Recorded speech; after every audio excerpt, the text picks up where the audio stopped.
कुमार जी गुर्जर जी के पुण्यतिथि पर हमेशा हमेशा ये किसान सम्मेलन यहाँ पे इतनी तादाद में लोग आकर और उनकी पुण्यतिथि पर श्रद्धासुमन अर्पित करते हैं। निश्चित रूप से मैं ऐसी शख्सियत को प्रणाम करता हूं जिन्होंने इस क्षेत्र में चोरी, गुंडा और अत्याचार के खिलाफ लड़ाई लड़कर और इस क्षेत्र के लोगों को प्यार और प्रेम और सहयोग कर कर 36 कौम को साथ रखकर आज एक नई दिशा देने का काम करके गए थे। और आपके सम्माननीय विधायक जी जिनको आप 20 सालों से आपके बीच में सेवा करते आ रहे और उनके पिताजी के मार्गदर्शन को आप लोगों के बीच में सेवा करके और आपके बीच में रह रहे थे, लेकिन आप लोगों ने इस 52वीं पुण्यतिथि के अवसर पर आज इनका सपना और सम्माननीय शहीद रामकुमार जी का सपना पूरा करके निश्चित रूप से आपने ये श्रद्धांजलि 52वीं मना रहे हैं।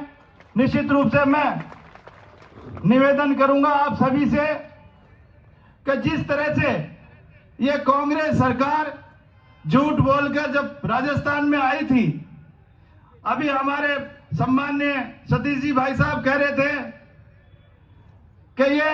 झूठे वादे करके तो आई थी। किसानों का कर्जा माफ करने के लिए इन्होंने झूठ बोला, इन्होंने बेरोजगार हमारे युवाओं को झूठ बोलकर आई कि आपको बेरोजगारी भत्ता देंगे। और सतीश जी भाई साहब कह रहे थे कि इन्होंने पेपर लीक करने के अलावा इन बेरोजगारों को और बेरोजगार बनाया है। तो ऐसी सरकार 5 साल तक एक कुर्सी की लड़ाई लड़ती रही और आज इस प्रदेश में सबसे ज्यादा अत्याचार अगर हुआ हो तो महिलाओं पे राजस्थान प्रदेश देश में नंबर 1 है और दलित अत्याचारों में नंबर 1 है। ऐसी सरकार जब 1.5-2 महीने बचे थे चुनाव के, जब रेवड़ियां बांटने का काम कर रही थी, लेकिन मैं धन्यवाद आप सभी इस प्रदेश की जनता को और आपको सभी को देना चाहूंगा जिन्होंने उनको यहां से वोटों के द्वारा, आपकी ताकत के द्वारा यहां से बाहर का रास्ता दिखा दिया और एक अच्छी सरकार को आपने चुना है। इसलिए हमारे सम्माननीय प्रधानमंत्री जी का हौसला बढ़ा और उनको ये लगा कि अब डबल इंजन की सरकार इस प्रदेश में है। निश्चित रूप से जो हमारे सम्माननीय प्रधानमंत्री जी की जो योजनाएं थी,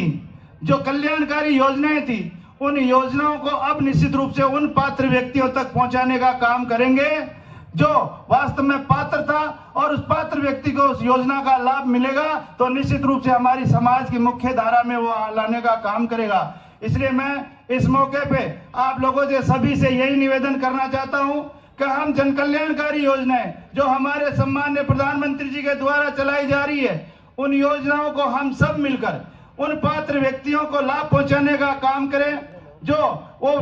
उस योजना का लाभ लेकर इस